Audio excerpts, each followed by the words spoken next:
He's going to die if someone doesn't help him soon. Clara Matthews stood in the grand foyer of Blackwood Manor, her worn boots dripping melted snow onto marble that cost more than her family's farm. The butler who had spoken, a thin, exhausted-looking man named Phillips, stared at her with desperate hope. "Ma'am, I know you're just a simple girl from the village, but you're the 7th person we've tried. The others—" He paused, wringing his hands. "They all quit within days." Clara adjusted her threadbare shawl, trying not to gape at the opulent surroundings. Crystal chandeliers hung from painted ceilings, and oil portraits of stern-faced ancestors seemed to judge her from their gilded frames. "What exactly happened to the others?" she asked, though part of her already suspected. Phillips lowered his voice conspiratorially. "Count Blackwood has a difficult temperament since the accident. The last nurse, Miss Pemberton from Boston, left crying after he threw a water pitcher at her head. He threw a pitcher and called her some very ungentlemanly names. Before that, there was Mrs. Henderson, who lasted 2 weeks before he deliberately soiled himself just to humiliate her. And Miss Carroll barely made it 3 days after he—" A tremendous crash echoed from somewhere upstairs, followed by shouting that would make a sailor blush. "Phillips, where the hell is my lunch? Did you hire another incompetent witch to starve me to death?" Clara's eyes widened. The voice was deep, cultured, and absolutely livid. Phillips winced. "That would be his lordship now. As you can hear, he's spirited." "Spirited?" Clara couldn't help but smile at the understatement. "He sounds like a bear with a toothache." "Miss Matthews, I'll be honest with you. The wage is $50 a month, more than most people see in a year, because frankly no one else will take the position. Count Blackwood was once the most eligible bachelor in New England. Now," Philip's voice grew sad, "now he's a broken man who's given up on everything, including basic human decency." Clara thought of her family's farm, buried under debt after her father's death. $50 a month would save them from losing everything. "What exactly would I need to do?" "Help him eat, bathe, dress, move from bed to wheelchair. Basic nursing care. The doctor says there's no hope for his legs, but his body needs tending to prevent complications." Another crash, louder this time. "And tell whoever's down there gossiping to get the hell out of my house." Phillips looked mortified. "He has exceptional hearing." Clara squared her shoulders. She'd dealt with ornery bulls, stubborn mules, and her own grief-stricken brothers when their father died. How different could one bitter nobleman be? "Show me to his room. Miss Matthews, perhaps you should think about this. He's not the man he used to be. Mr. Phillips, right now I'm not the woman I used to be either. 6 months ago, I was planning my wedding and helping my father with spring planting.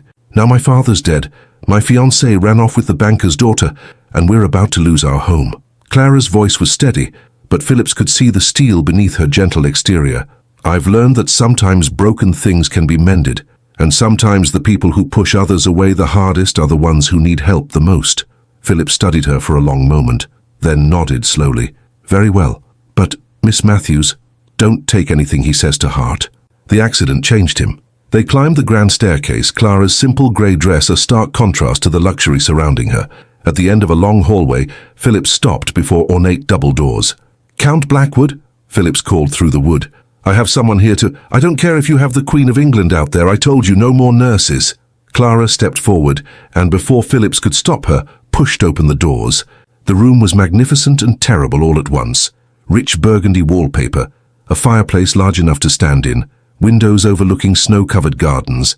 But the beauty was marred by chaos.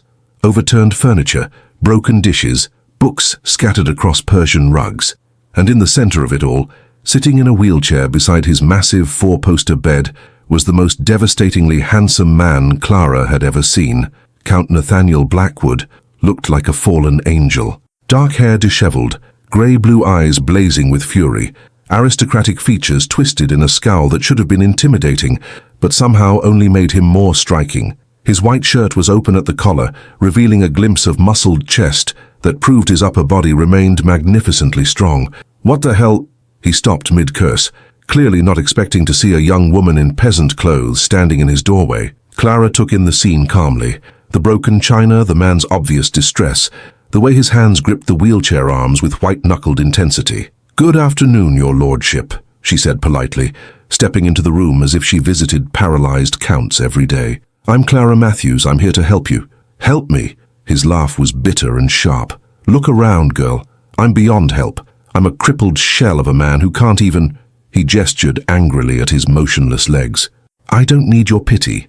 "Good," Clara replied, beginning to pick up the scattered books, "because I don't have any to give." Nathaniel stared at her in shock. No one had spoken to him so matter-of-factly since the accident. "What did you just say?" Clara continued tidying, her movements efficient and unafraid.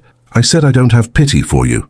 Pity is for victims, and you don't strike me as a victim. You strike me as a man who's having a very long temper tantrum." The silence that followed was so complete that Clara wondered if she'd gone too far. Then Nathaniel's voice cut through the air, dangerously quiet. "Get out." Clara looked up from the book she was holding, a volume of poetry that had been thrown against the wall. "No." "I beg your pardon?" "I said no." She met his furious gaze directly. "Mr. Phillips is paying me $50 a month to take care of you, and I need that money. My family's about to lose our farm, so whether you like it or not, you're stuck with me." Nathaniel's eyes narrowed dangerously. "I'll have you thrown out." "By whom? Phillips? He's desperate to find someone who'll stay. The gardener? He's 60 and has a bad back. Face it, your lordship, I'm all you've got." For a moment, Clara thought he might actually try to wheel over and physically remove her himself. Instead, something flickered in his eyes. Surprise, respect. It was gone too quickly to tell. "You have no idea what you're getting yourself into, miss." He paused, realizing he'd forgotten her name. "Matthews. Clara Matthews. And you're right. I have no idea what I'm getting into. But I'm here now and we're both going to have to make the best of it." She finished picking up the books and turned to face him fully. "Now, when was the last time you ate something? That's none of your— When was the last time you bathed? How dare you? And when was the last time someone told you that feeling sorry for yourself isn't going to bring back the use of your legs?" The words hung in the air like a thrown gauntlet. Nathaniel's face went through several expressions: shock, rage, and finally something that might have been grudging admiration. "You're either very brave or very stupid, Miss Matthews." Clara smiled for the first time since entering the room. "Probably both. Now, are you going to let me help you, or are we going to sit here glaring at each other until dinner time?"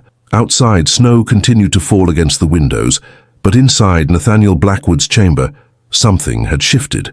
Neither of them knew it yet, but this moment, this collision between a bitter, broken nobleman and a determined farm girl with nothing left to lose, would change both their lives forever. 2 weeks into her employment at Blackwood Manor, Clara had learned 3 important things about Count Nathaniel Blackwood. He was brilliant, he was stubborn, and he was absolutely determined to drive her away. "Miss Matthews!" His voice echoed through the hallways at dawn. "This porridge tastes like paste mixed with sawdust." Clara entered his chamber carrying fresh linens, completely unfazed. "Good morning to you too, your lordship, and it's oatmeal, not paste. Perhaps if you stopped throwing your breakfast at the wall, you might actually taste it properly." Nathaniel sat in his wheelchair beside the window, morning light catching the sharp angles of his face. Even disheveled and scowling, he was magnificent, and he knew it.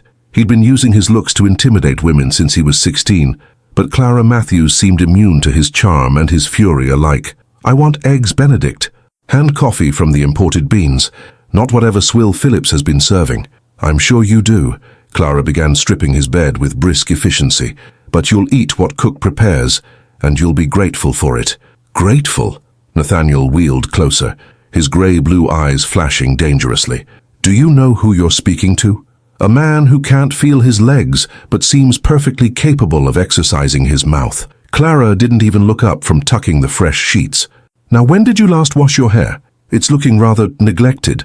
Nathaniel's hand automatically went to his dark locks, which were indeed overdue for attention. "That's none of your concern. Everything about your health is my concern. That's what you're paying me for." She finished making the bed and turned to face him. "Bath time, your lordship." "Absolutely not." "Absolutely yes. You smell like a stable, and I refuse to work in a room that reeks of unwashed noblemen." Nathaniel felt heat creep up his neck. No one had spoken to him this way since before the accident. When he was whole, women competed for his attention, hung on his every word, treated him like the catch of the season. "Miss Matthews, I am a grown man. I can determine my own bathing schedule." "Can you?" Clara asked mildly. "Because from what I can see, your bathing schedule consists of never and absolutely not." She moved to the washstand and began preparing warm water. "Now we can do this the easy way or the difficult way." "There is no way. I'm not—" "The easy way," Clara continued as if he hadn't spoken, is you cooperate, and I help you maintain some dignity. The difficult way is, I ask Phillips to send up 3 footmen to hold you down while I scrub you like a stubborn pig." Nathaniel stared at her in disbelief. "You wouldn't dare." Clara met his gaze steadily. "Try me." The standoff lasted exactly 30 seconds before Nathaniel looked away, frustrated by her unwavering calm. "This is humiliating," he muttered.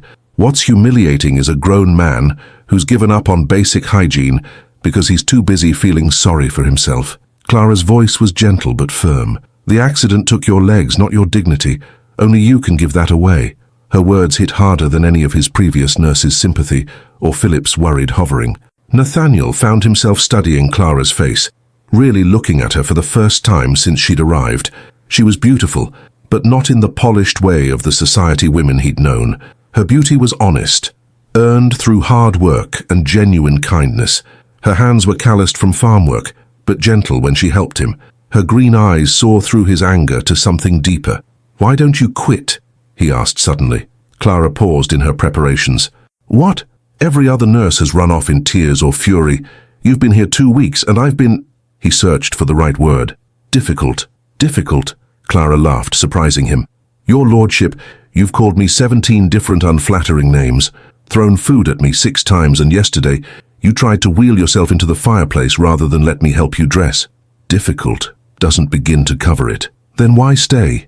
Clara was quiet for a moment, her hands stilling. "Because underneath all that anger, I see a man who's scared, and I know what it's like to be scared." Nathaniel felt something twist in his chest. "Scared? I'm not—" "When my father died," Clara continued, her voice soft, "I wanted to scream at the world. It wasn't fair. He was only 47, and he worked harder than any man I knew. But life isn't fair, and screaming doesn't change anything." "How did he die?" Nathaniel found himself asking. "Heart gave out during harvest. One moment he was laughing at something my brother said. The next he was on the ground." Clara's hands resumed their work, but her voice carried old pain. "I was angry for months. Angry at God. Angry at my father for leaving us. Angry at my fiancé for not standing by us when we needed him most." "Your fiancé left you?" "The moment he realized I came with debt instead of a dowry." Clara's smile was rueful. "Turns out love has conditions when there's no money involved." Nathaniel studied her profile as she worked. "You could have married someone else, a woman like you." "A woman like me?" Clara looked at him with genuine curiosity. "What kind of woman am I, your lordship?" The question caught him off guard. How could he explain that he saw strength in the way she moved, intelligence in her quick responses, beauty that had nothing to do with expensive clothes or practiced flirtation? He struggled with words. "You're not what I expected." "What did you expect? Someone desperate enough to put up with me for money. Someone who would either cower or quit." Clara turned to face him fully, and Nathaniel was struck by the directness of her gaze. "I am desperate for money. That much is true. But I don't cower and I don't quit when things get difficult." "Why not?" "Because giving up is easy. And easy doesn't save farms or heal bitter men or build anything worth having." They stared at each other across the elegant room, the space between them charged with something neither had expected. Nathaniel felt his chest tighten with an emotion he hadn't experienced since before the accident. Genuine interest in another person. "Miss Matthews," he said quietly, "you realize I may never walk again." "Yes. I may never be the man I was before." "Good. The man you were before sounds like he was rather spoiled." Despite himself, Nathaniel almost smiled. He was. "Then perhaps," Clara said, moving closer with the wash basin, "it's time to find out who you could be instead." As she reached for the buttons of his shirt, Nathaniel caught her wrist. Her skin was warm and soft despite the calluses, and he could feel her pulse beating against his thumb. "Clara," he said, using her first name for the first time, "are you certain about this?" She looked down at their joined hands, then back up at his face. For just a moment he saw her composure waver, saw the awareness flicker in her green eyes. "About helping you bathe? Yes, I'm certain." "That's not what I meant." Clara gently pulled her hand free, but she didn't step away. "I know what you meant, and the answer is still yes."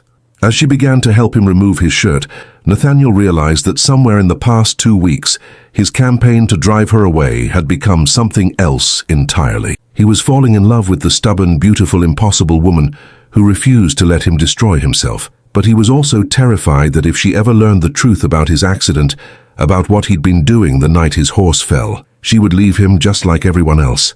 Some secrets, he thought, as her gentle hands washed away weeks of self-neglect, were too dangerous to share, even with the woman who was slowly bringing him back to life. 1 month after Clara's arrival, the impossible had begun to happen. Nathaniel Blackwood was smiling again. "Read that passage once more," he requested, his grey-blue eyes bright with interest, as Clara sat beside his wheelchair in the library. "Which one? The part about the whale or Captain Ahab's speech?" "The speech. I want to hear how you interpret his madness." Clara reopened the leather-bound copy of Moby Dick, her voice bringing the characters to life in a way that captivated Nathaniel completely. Over the weeks, their routine had evolved from mere nursing care to something resembling companionship. She read to him. They discussed literature and philosophy, and slowly, carefully, he had begun to emerge from his shell of bitterness. "Your voice is extraordinary," Nathaniel said when she finished the chapter. "You could have been an actress." Clara laughed softly. "Farm girls from Massachusetts don't become actresses, your lordship." "Why not? You're more talented than half the women performing in Boston theaters, and you're more charming than you pretend to be." Clara closed the book, studying his face. "It's nice to see you smile again." Nathaniel's expression grew serious. "You're the reason for that." The words hung between them, loaded with meaning neither dared fully acknowledge. Clara felt her cheeks warm under his intense gaze. "I should check your exercises," she said, standing quickly to break the tension. "Clara," his voice stopped her. "Look at me." She turned, and the vulnerability in his eyes took her breath away. "These past weeks, you've given me something I thought I'd lost forever. Hope." Nathaniel. She'd started using his first name in private, the intimacy growing naturally between them. "I know I have no right to ask this. I know I'm not the man I was, but—" The library door burst open, interrupting them. A tall, elegantly dressed woman swept in, her blonde hair perfectly coiffed, her blue silk traveling dress immaculate despite the winter weather. "Nathaniel, darling, what a delightful surprise to find you. Entertaining." Clara felt ice form in her stomach as she recognized the woman's type immediately. Wealthy, beautiful, and utterly confident in her superiority. Nathaniel's face had gone pale. "Victoria, what are you doing here? Is that any way to greet your fiancé?" Victoria Ashworth moved toward him with practiced grace, her eyes flickering dismissively over Clara. "Though I see you've lowered your standards for companionship." "Fiancé?" Clara felt the word like a physical blow. Victoria smiled coldly. "Oh, how rude of me. You must be the latest nurse. I'm Miss Victoria Ashworth, Nathaniel's betrothed. We were engaged before his unfortunate accident." Clara looked at Nathaniel, whose expression was a mix of panic and resignation. "Is this true?" "Clara, I can explain." "Explain what? That you forgot to mention you were engaged to be married?" Clara's voice was steady, but Nathaniel could see the hurt blazing in her green eyes. Victoria settled herself elegantly in one of the leather chairs, clearly enjoying the drama. "Oh, you poor dear. Did you think this was some romantic fairy tale? A simple farm girl capturing the heart of nobility?" "Victoria, that's enough," Nathaniel said sharply. "Is it? Because I've been hearing the most interesting gossip about my fiancé and his devoted caregiver." Victoria's smile was razor-sharp. "The servants in town talk, you know. They say she's been living here quite improperly, sharing meals, reading together, spending hours alone in his chambers." Clara felt her reputation crumbling around her. In a small Massachusetts town, such gossip could destroy her family's standing entirely. "Miss Ashworth," Clara said with dignity she didn't feel, "I have been nothing but professional in my duties." "Professional?" Victoria laughed, a tinkling sound like breaking glass. "My dear girl, professional nurses don't fall in love with their patients, and they certainly don't let their patients fall in love with them." The accusation hung in the air like smoke. Clara looked at Nathaniel, whose silence was as damning as any confession. "I see." Clara's voice was barely a whisper. "Your lordship, I believe this is my cue to leave." "Clara, wait." But she was already moving toward the door, her dignity intact despite the devastation she felt. "Miss Matthews," Victoria called sweetly, "do give my regards to your family. I'm sure they'll understand why your employment here must end immediately." Clara paused at the doorway. "Actually, Miss Ashworth, they'll understand perfectly. You see, we common folk have a saying, when someone shows you who they really are, believe them." She left without looking back, though she heard Nathaniel calling her name. 2 hours later, as Clara packed her few belongings in her small room, she heard the sound of wheelchair wheels in the corridor. A soft knock came at her door. "Clara, please, let me explain." She opened the door to find Nathaniel looking more miserable than she'd ever seen him. "Explain what? That you've been lying to me for weeks? That you let me believe—" She stopped, unable to voice what she'd let herself hope. "The engagement was arranged by our families when we were children. Victoria broke it off after my accident. She said she couldn't marry a cripple." Nathaniel's voice was bitter. "I thought it was over. But she's here now. Her father lost a great deal of money in bad investments. Apparently a disabled count is preferable to poverty." Nathaniel reached for her hand, but Clara pulled away. "Clara, what I feel for you is real. What we have together, what we have is a professional arrangement. Nothing more." The lie tasted like ashes, but Clara's pride demanded she speak it. "You don't mean that, don't I?" Clara met his gaze steadily. "You're right, your lordship. I was foolish enough to forget my place. But Miss Ashworth has reminded me quite clearly." "Damn my place, damn her place. Clara, I love you." The words she'd longed to hear hit her like physical blows. "You love me? Then why didn't you tell me about Victoria? Why did you let me find out from her?" Nathaniel's shoulders sagged. "Because I was a coward. Because I knew if you learned about the engagement you'd leave, and I couldn't bear to lose you. So instead, you lied to me." Yes, his honesty was stark, painful. "I lied because you're the first good thing to happen to me since the accident. You're the first person to see me as more than my disability, and I was terrified to lose that." Clara felt tears threatening, but she refused to let them fall. "Nathaniel, I can't be someone's secret. I won't be hidden away while you marry another woman out of duty. Then marry me instead." The proposal hung between them, desperate and impossible. Clara laughed, but there was no humor in it. "Marry you? A paralyzed count and a debt-ridden farm girl? Your family would never allow it. Society would crucify us both." "I don't care about society." "But I do. Because society is what will destroy my family if I stay here any longer." Clara picked up her bag with hands that trembled only slightly. "Goodbye, Nathaniel." "Clara, please." She paused at the doorway, not turning around. "For what it's worth, these past weeks have been the happiest of my life too. But happiness built on lies never lasts." As Clara walked down the grand staircase one final time, she didn't see Victoria watching from the shadows, a satisfied smile playing on her lips.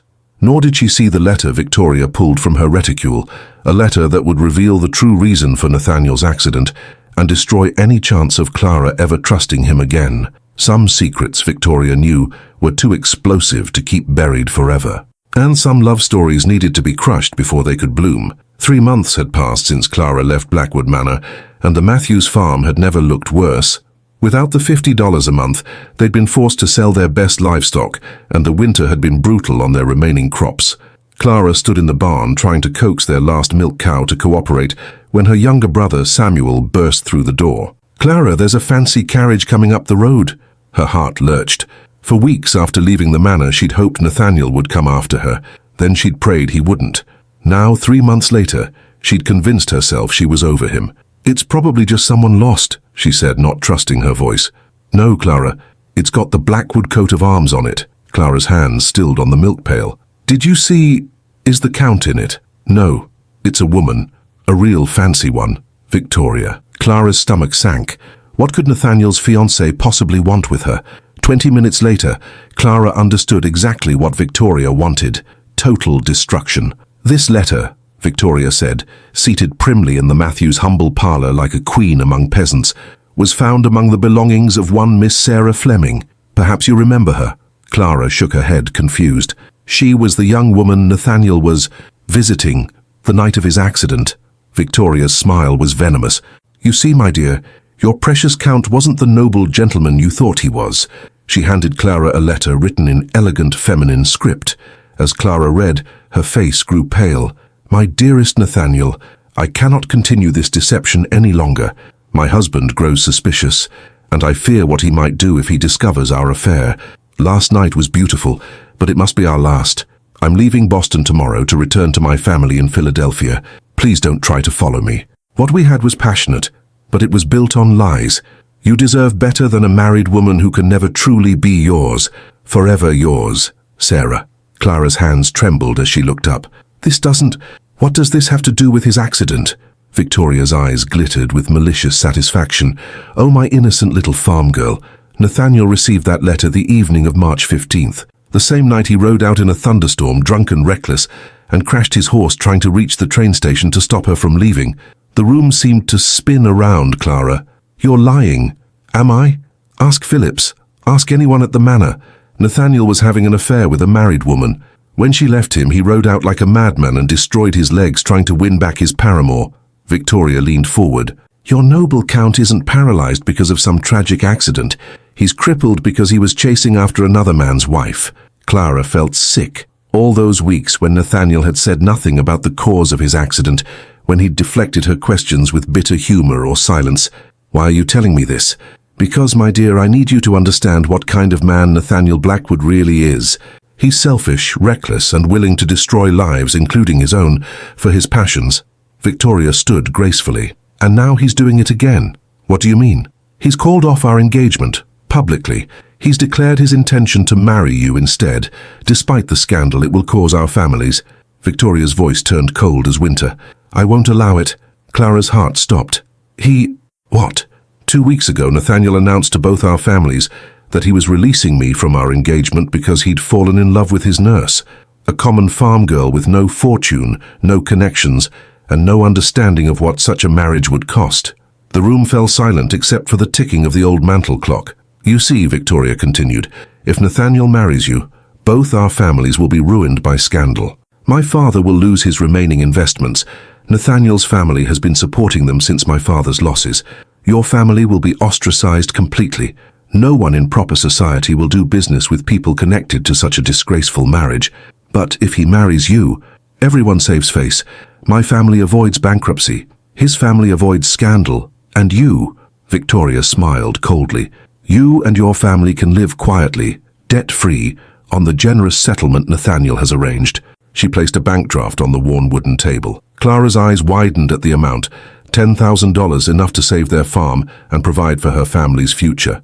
All you have to do, Victoria said sweetly, is write a letter to Nathaniel explaining that you could never marry a man whose reckless selfishness destroyed another woman's marriage. Tell him you've learned the truth about his accident and realize you could never trust someone who lies about something so fundamental. Clara stared at the money, her mind reeling. You want me to lie to him? I want you to save both your families from disaster. Because mark my words, Miss Matthews, if you marry Nathaniel, you'll destroy everyone you claim to love. After Victoria left, Clara sat alone in her family's kitchen, staring at the letter about Sarah Fleming and the bank draft that represented her family's salvation.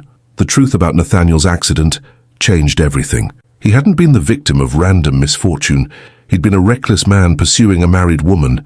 He'd lied to her about the circumstances, just as he'd lied about Victoria. But underneath her hurt and betrayal, a small voice whispered, "What if there's more to the story?" That evening, as snow began to fall outside their farmhouse windows, Clara made a decision that would change everything. She saddled their old mare and rode through the storm toward Blackwood Manor, the letter and bank draft tucked inside her coat.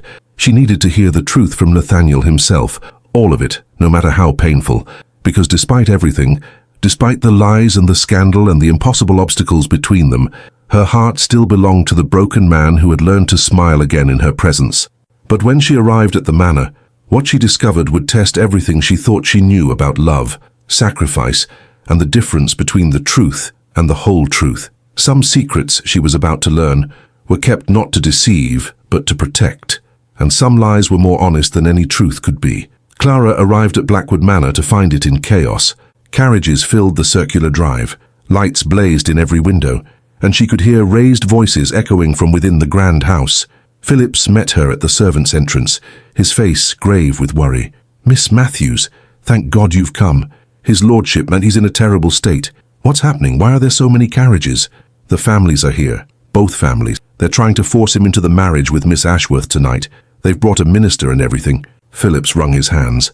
"But Count Blackwood has locked himself in his study with a pistol, saying he'll shoot anyone who tries to make him marry her." Clara's blood turned to ice. "A pistol? He's been drinking since this morning, ever since Miss Ashworth told him you'd accepted money to stay away from him forever." Phillips's eyes were desperate. "Miss Matthews, I don't know what she told you, but his lordship has been like a man possessed. He keeps saying he's lost everything that mattered. She showed me a letter about someone named Sarah Fleming." Phillips's face crumpled. "Ah, that letter. So it's true. He was having an affair with a married woman. Miss Matthews, There are things about that night, things his lordship made us all swear never to speak of. Phillips looked around nervously. But if it might save his life. Before he could continue, the sound of splintering wood came from inside the house, followed by shouting, "Nathaniel, open this door immediately!" A man's voice boomed through the halls. That would be his father, Lord Blackwood, Phillips explained, and Miss Ashworth's father. They're threatening to break down the study door. Clara didn't hesitate. She pushed past Phillips and ran toward the commotion, her heart pounding with fear for Nathaniel. In the grand hallway, she found a scene of utter chaos. Two distinguished older men were arguing with a minister, while Victoria stood to one side in an elaborate wedding dress, her face a mask of cold fury. Several servants huddled nearby, clearly terrified. "Where is he?" Clara demanded. Lord Blackwood, a tall, imposing man who looked like an older version of Nathaniel, turned toward her with barely contained rage. "And who might you be?" "I'm Clara Matthews, and I need to speak with Nathaniel immediately." "You!" Victoria's voice cut like a blade. "How dare you show your face here after taking my money?" "Your money?" Lord Blackwood's eyes narrowed dangerously. "Victoria, what money?" Victoria's face went pale as she realized her mistake. It was nothing. Just a small payment to ensure she understood her place." "You paid her to stay away from my son?" Lord Blackwood's voice was deadly quiet. Before Victoria could answer, another gunshot echoed from the study. This time it was followed by the sound of breaking glass. Clara didn't wait for permission.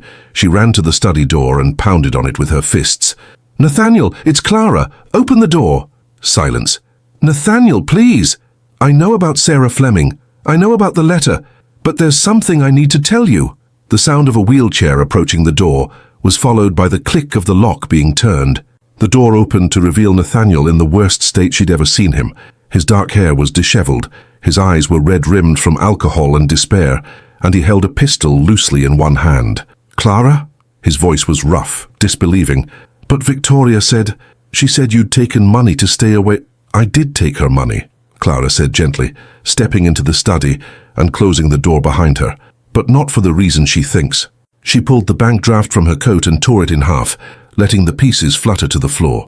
"I took it so I could come here and give it back to you, because I realized something, Nathaniel. I don't care about Sarah Fleming. I don't care about your accident or why it happened.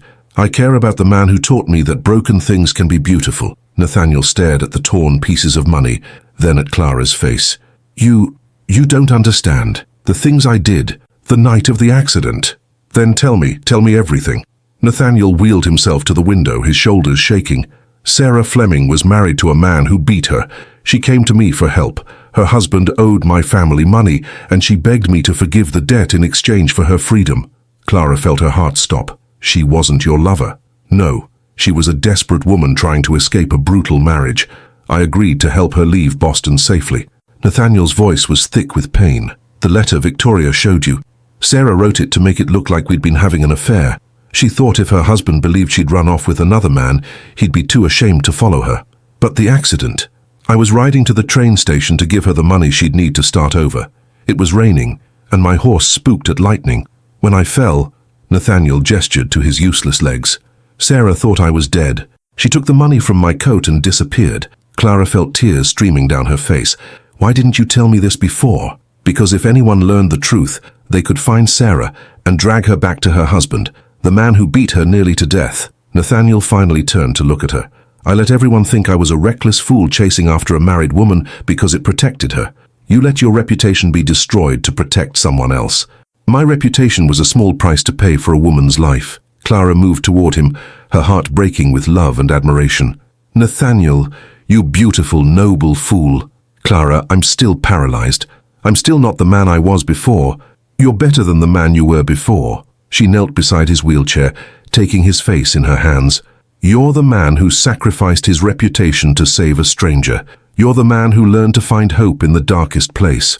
You're the man I love more than my own life, even knowing about Sarah, even knowing I may never walk again, especially knowing all of that." Nathaniel dropped the pistol and pulled her into his arms, kissing her with desperate passion. "Marry me, Clara, tonight, right now, before anyone can stop us." "Nathaniel, the minister is here. Our families are here. We can end this scandal by creating an even bigger one." Clara laughed through her tears. "You want to marry me in front of the people who've been trying to force you to marry Victoria? I want to marry you in front of God and everyone else, so there's no doubt where my heart belongs." The study door burst open, and the angry crowd poured in, only to find Clara and Nathaniel in each other's arms, both of them smiling with radiant joy. "Father," Nathaniel said calmly, "I'd like you to meet my bride-to-be, Miss Clara Matthews. And Minister Williams, I hope you're prepared for a wedding because you're about to perform one." The explosion of protests was immediate and deafening, but Clara heard none of it. All she could see was Nathaniel's face, alive with love and hope and the promise of a future neither of them had dared to dream. Some love stories, she realized, required choosing each other against the whole world, and some choices were worth making no matter the cost. "I absolutely forbid this." Lord Blackwood's voice thundered through the study as Clara and Nathaniel remained locked in their embrace. "Nathaniel, you cannot marry this farm girl." "Actually, Father, I can, and I will." Nathaniel's voice was calm but steel-edged as he kept Clara's hand firmly in his. "Minister Williams, you have a legal obligation to perform marriages when requested. I'm requesting one now." The elderly minister looked nervously between the families. "Your lordship, perhaps we should discuss this more carefully."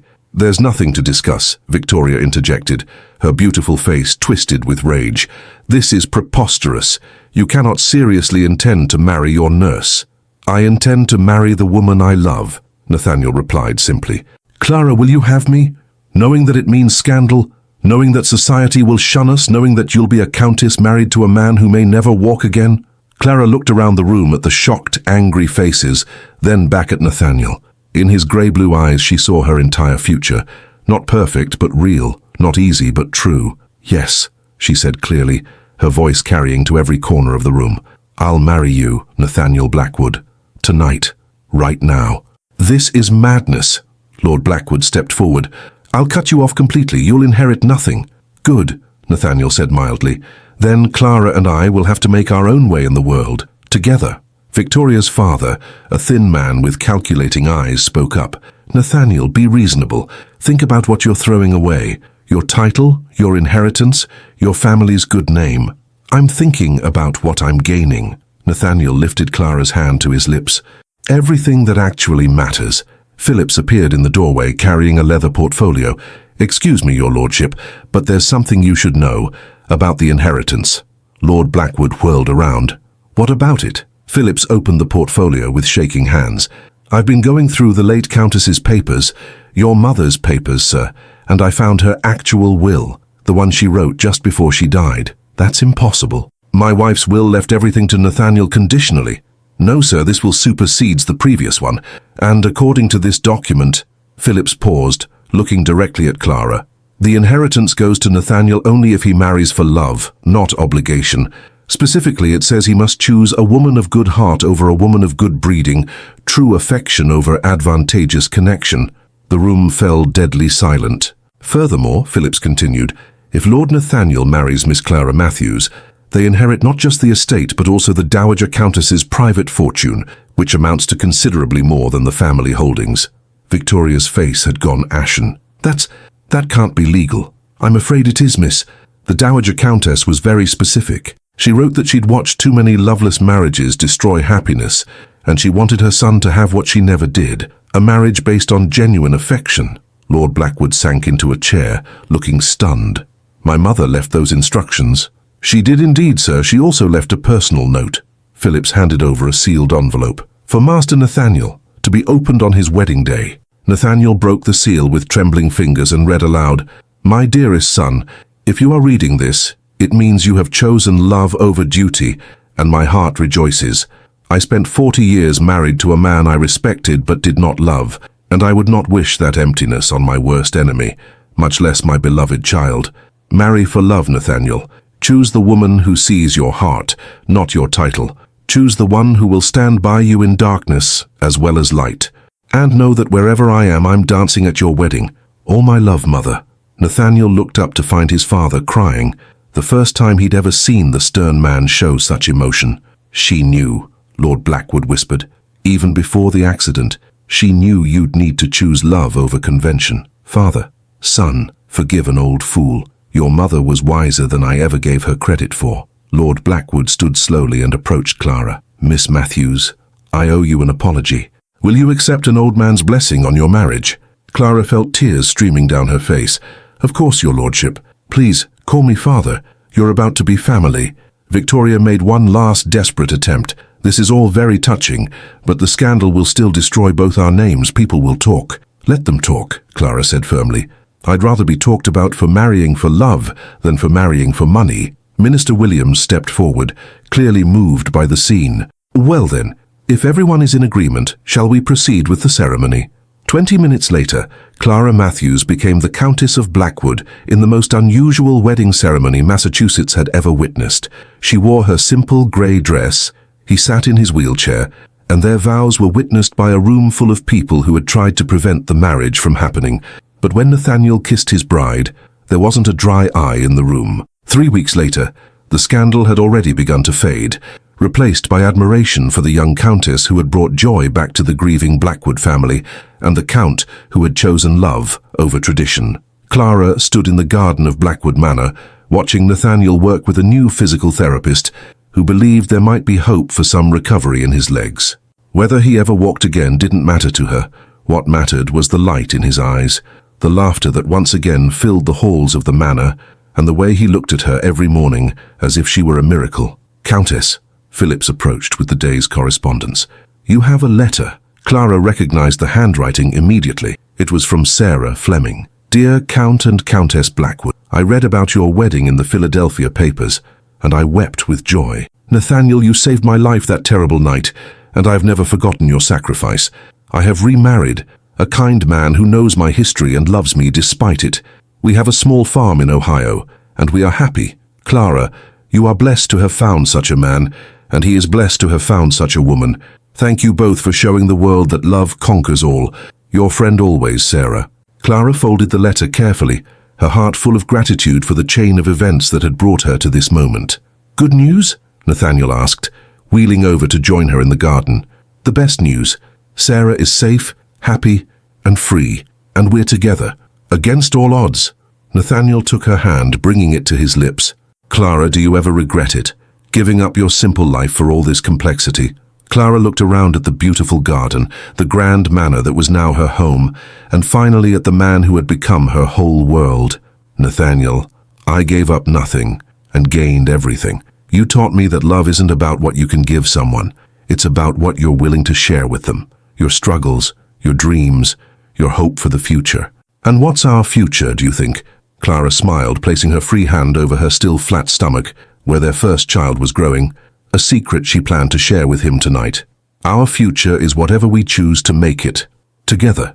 As the sun set over Blackwood Manor, the Count and Countess sat hand in hand in their garden, living proof that sometimes the most beautiful love stories are the ones that begin with the most impossible circumstances. And sometimes, just sometimes, love really does conquer all. What do you think of this story? Leave a comment and give it a like if it moved you. Share it so more people can see it.